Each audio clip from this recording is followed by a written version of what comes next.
am Bhavna Kakar and we are here at Ojas Art in New Delhi, and I am delighted to welcome my friend, client and a great inspiration to all of us, Paul Abraham, who's the founder of the Sarmaya Foundation that was founded in 2015 was it founded in Bombay? Yeah. Yeah. So it is a digital platform, but they do a lot of events which are online and offline, offline being the operative word post-pandemic. So Paul, would you like to tell us something about how you started collecting? Before we come to Sarmaya, how you started collecting art? So thanks Bhavna, thanks first of all for being here, that's very special. These things don't happen often, so it's nice to have the people who educate us, the people who help us build our collections to stand next to us and talk about some of these things. But my collecting journey started literally in Delhi. Okay. I was born and brought up in Delhi, so Delhi is home. And it started strangely with coins. Okay. It was an interest in history, but my father kind of triggered it by giving me a small bottle of coins of Kerala. Oh, okay. And then from coins it moved to maps to engravings, because I was focusing on what I could do in being in Delhi, and that was essentially Mughal and Islamic Sultanate coins. Okay. And one thing led to the other because of the research I was doing in the history of this region and the coins associated with that. But simultaneously I started a journey of getting interested in art. Okay. And of course, in the initial stages, it was only largely about educating myself. Okay. I didn't have the money. Huh. Slowly. And what time, what age was this? So, my coin collecting journey started in the 80s. Oh, early 80s. Okay. And the contemporary art collection maybe early 90s. Okay. Yeah. And the indigenous, quote unquote, what we call indigenous. Tribal indigenous. Started somewhat a little later, but maybe in the early 2000s. Okay. I used to travel around the country, and it started literally with a trip to Bhimbetka. I love Bhimbetka. Yeah. That's one of my first trips as a child. My father was posted in Bhopal, and in fact, I just finished writing about it, that what was the first thing that inspired you in your life, and I wrote that it was Bhimbetka. I saw it as a 6-year-old. Yeah. So Bhimbetka has been initial inspiration, and I said that if this was here for thousands and thousands of years, then this area must have some of that in its DNA. And of course, the first trip I made to Bhopal, I actually went to Jangar's house. Oh my God, amazing. Met the family and slowly picked up a few works, and then that journey started. And from then, there? Yeah. You were already familiar who's Younger? Well, I was not really familiar, but heard of the man, and he was becoming a bit of a legend by then, and all of that. This is 80s, late 80s. But did you find some reading material on it? What did you think was missing when you started researching? Yeah, so that's one of the things. So, to my mind, a lot of the collecting journey in the initial phases was very transactional. You just pick up something because you visually liked it, and, and that is the way also. Yeah, but the thing is, there are 2-3 things which keep striking me, and which is something that I love also in the work that you are doing with Take on Art. Thank you. It's about creating a narrative that goes beyond the transactional. So I feel that gallerists, collectors, artists, it's a very symbiotic relationship, and for me I prefer that it be long term. So I deal with the same galleries repeatedly.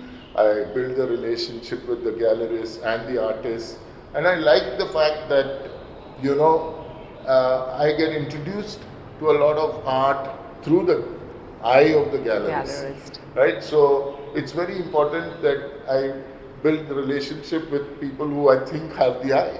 So there are many things to this. There is this acknowledgement of the relationship with gallerists and artists. There is the acknowledgement of the relationship or the blurring of the line between what we call contemporary, tribal, indigenous and all that, because everyone's painting to make a statement and be part of a narrative. And talking of Jungher, we have Mayank, Yeah, his son, right behind us. An So, extremely, you know, and very different from his style, no? Was it a... absolutely talented, you know, I find him, you know, he has pedigree of course, and therefore he has got attention and the breaks probably a little more easier. Yes. But having said that, he's got a very different eye. He handles contemporary themes. In this particular work, for example, he says, when I go to the cities, you know, I see humans behave quite similar to the birds and the animals in terms of their migratory patterns. So this was his take on that. You know? So he was saying, you know, we are very similar to the nature around us in terms of the way we behave. But how a clever way of depicting that, you know. Yeah. So that's what I say. I mean, you know, he's very, very contemporary. He's completely narrative and perception. So he's very good. I think only the formal this thing is there, which of course, you know, of some Gonda element art, of you the know, technique, you know, technique which is involves there, all the the community stippling and the line work. But it's at par with any contemporary artist that we see today. And also, like you said, he may have had the, you know, the initial bit a little bit easier because of the father's name, but eventually you can only last that much, exactly. you know, if you're not talented, if you don't have it in you. Yeah. So let's move to some more works here. So is there some kind of a pattern in the exhibition, like a division or something? Yeah. So, you know, the exhibition is divided into 3 parts. The first part, what we call worshipful gaze, is essentially trying to show the relationship of, you know, artists with nature. You know, in India especially, a lot of the artists, especially from the indigenous tradition, relate to nature with awe and with gratitude. Yes. Because they feel that you know, nature is something that sustains. So if you look at this work, Badadev, it's basically... It's Badadev. Badadev. And what is Badadev? Badadev is their, you know, god, who is the Thakurji they call. He's supposed to, they do say he's linked to Shiva, but Badadev is Badadev for them. Like their Isht Dev jaise hota hai. Premier god. In the pantheon, the premier entity. And of course, he's sitting inside what is the, you know, a tree. It's a saja tree. And the saja tree is special because the saja is, you know, the home of Badadev. Badadev sits in the tree. And but what is interesting is the saja is a tree that stores water in the real world, right? And so they are very, very clear that this is a tree that needs protection because of the, you know, water security issues. And by ritualizing the presence of Badadev in the saja, they are basically preserving both water and the god. Then realize that it won't be cut.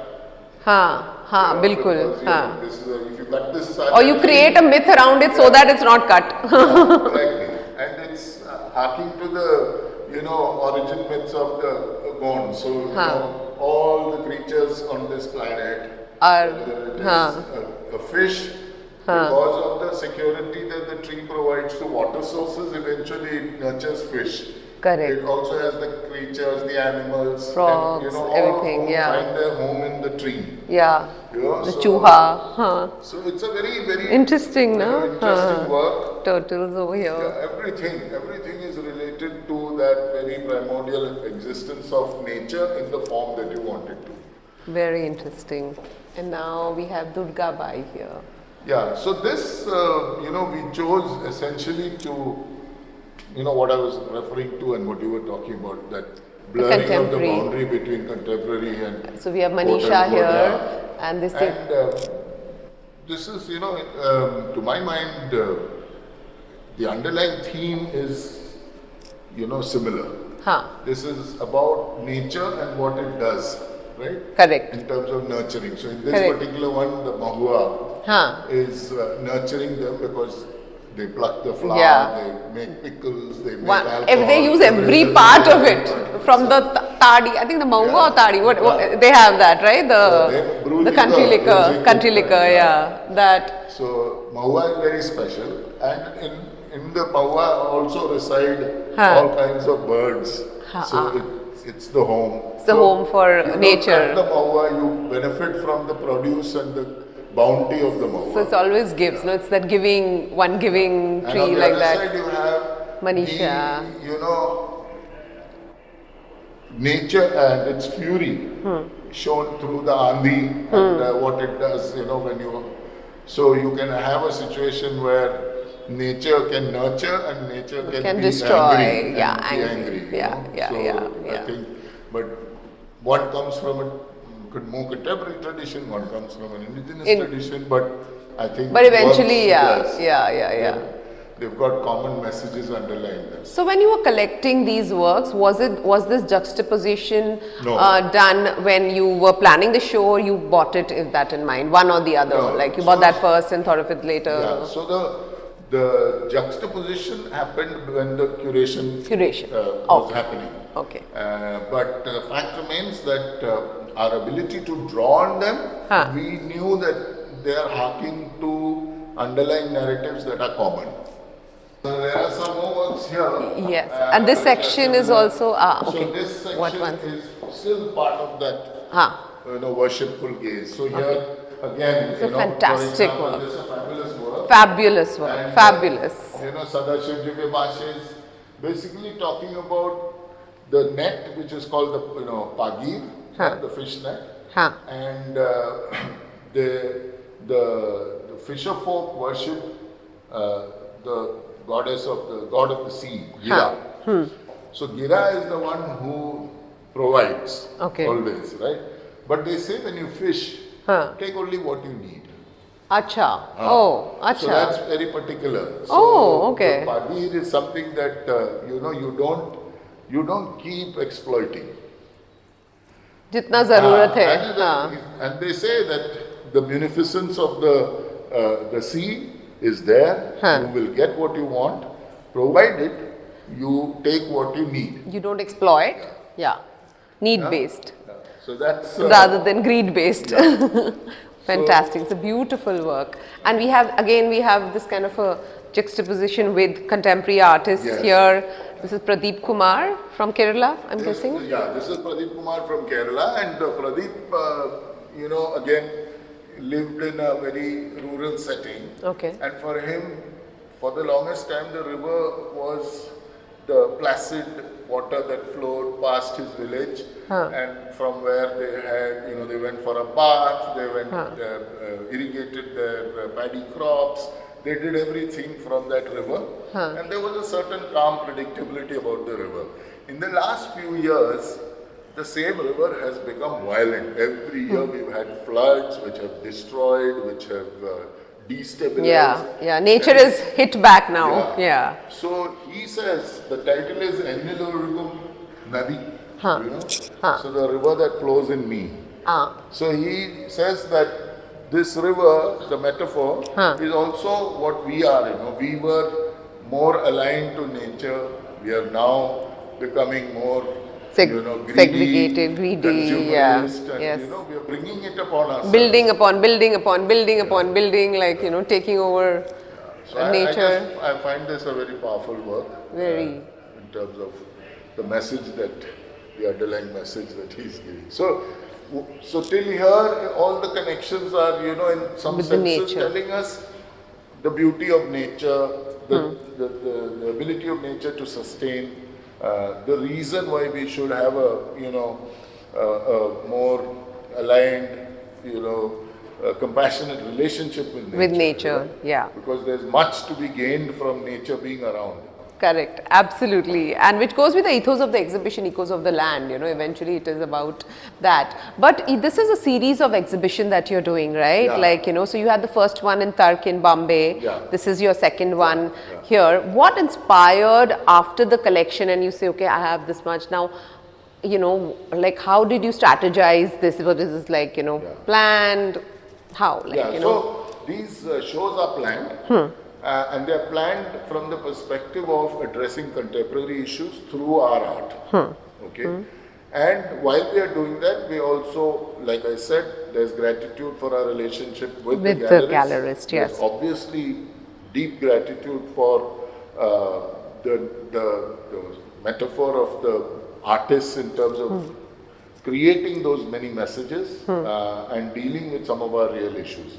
So the one in Mumbai was about displacement, migration, which was quite contemporary at the time we did it because we saw that happen during COVID. The exodus that happened was, it And was this is something terrible. similar where we are finding that, you know, country like India, Niti Aayog has put out a report saying that half of India's population is living in acutely water-stressed situations. Really? So, half of India, that's 600 and odd million people. So, it's an And we issue saw what happened when it rained recently in Delhi. Gurgaon couldn't manage it because they've covered up the drainages by bribing people and building constructions, you know, all of that. And we were flooded in one day, like, you know, so we can't manage nature.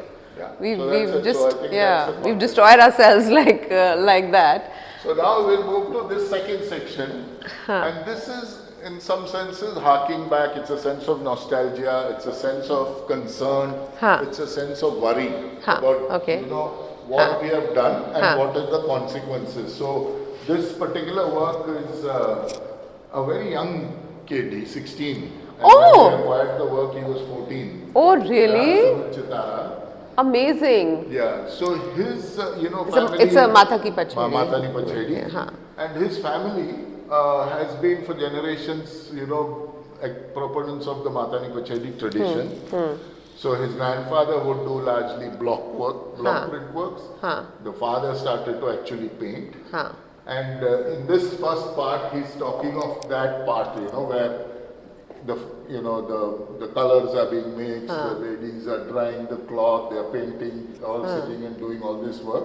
So the full cycle of how they create work. Then he puts it in the context of the current day scenario. So they need flowing water and they need sandy beaches, which the Sabarmati offered. Correct. So that's how they moved to Ahmedabad. But now, you know, they feel that the water doesn't flow because it's been barraged. Yeah, it's got those the fancy bank, the fancy bank. Yeah. So they are having a problem and they are having to go to man-made tanks to actually wash the garment and you know get the color out of the painting and things like that. So this is something that you know he has showcased. He's showcasing Again, a contemporary issue. very contemporary you know, issue. contemporary issue. And the good thing is that this is the generation that's moving out of the traditional, in terms of the messaging.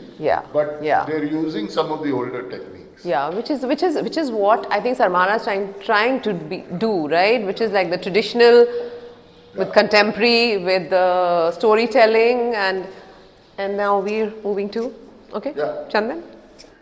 So now Chandan, I tell you, when I first came to you and I saw some of these works, I really, you know, liked what he was doing.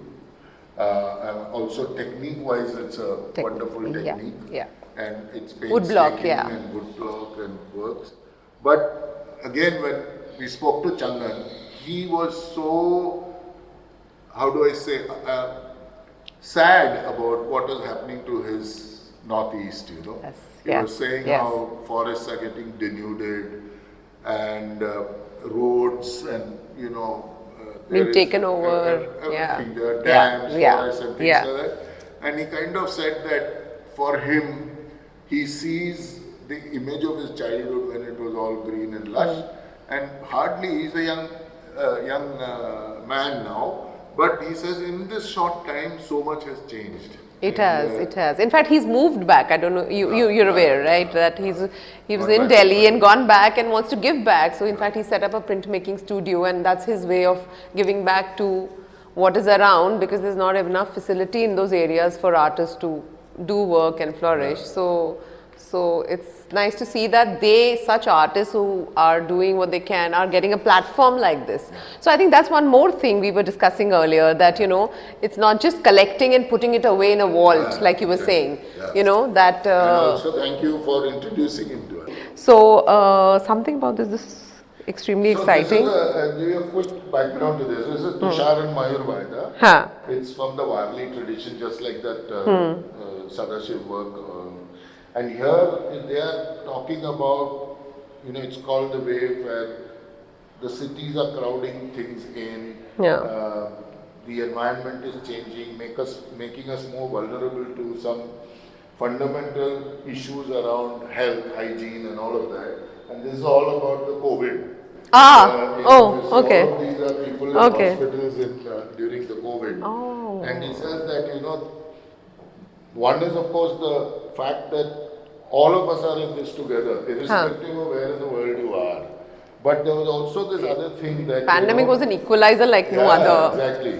And also they say that, you know, in the Warli myth, there is destruction before regeneration.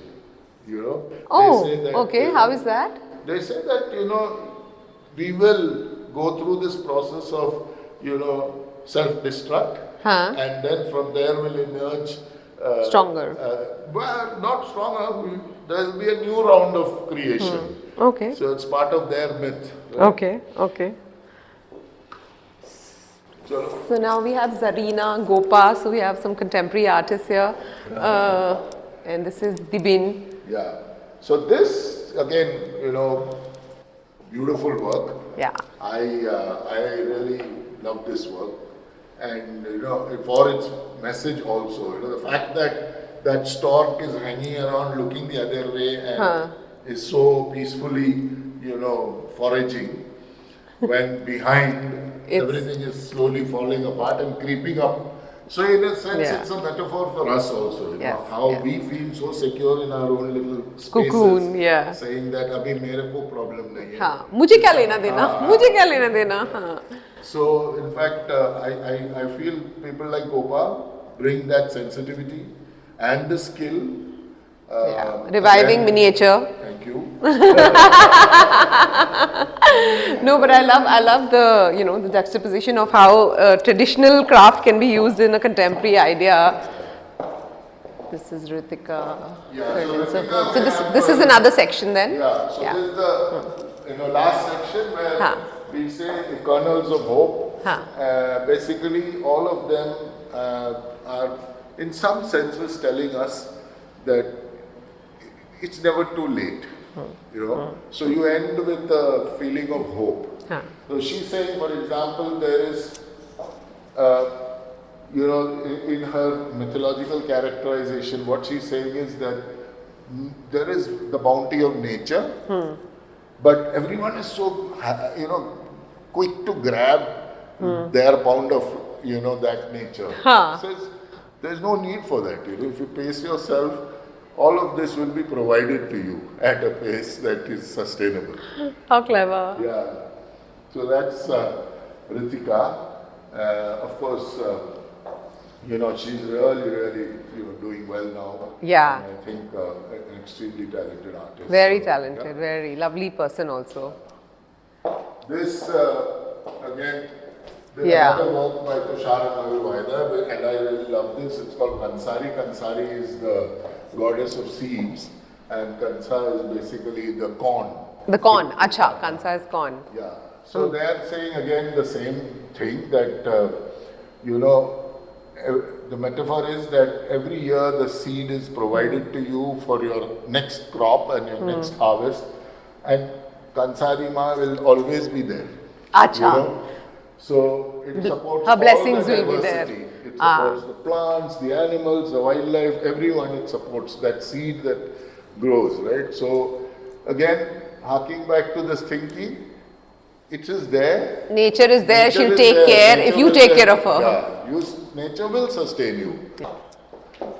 Now this is another, again, wonderful work. Gopa, yes, yes. So I feel that, you know, she's now thinking, you know, that's what I'm saying. You know. So they're thinking. So it's not just only technique and only whatever.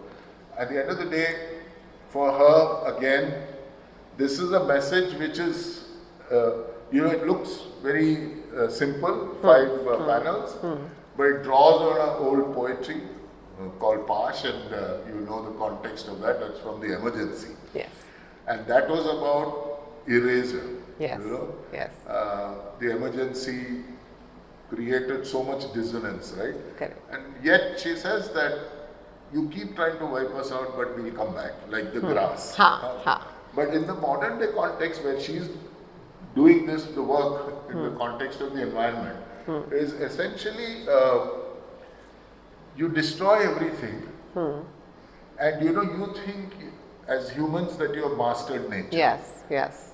And the metaphor is that nature is sitting back and saying, wait and watch, wait and watch, yeah. I'm just waiting for you. Because once you are done, once you have destroyed me, you are destroying yourself. Yes. And the moment you destroy yourself, I'll reclaim whatever was mine. And you come back. Nature will come back. And grass, and you will not be missed.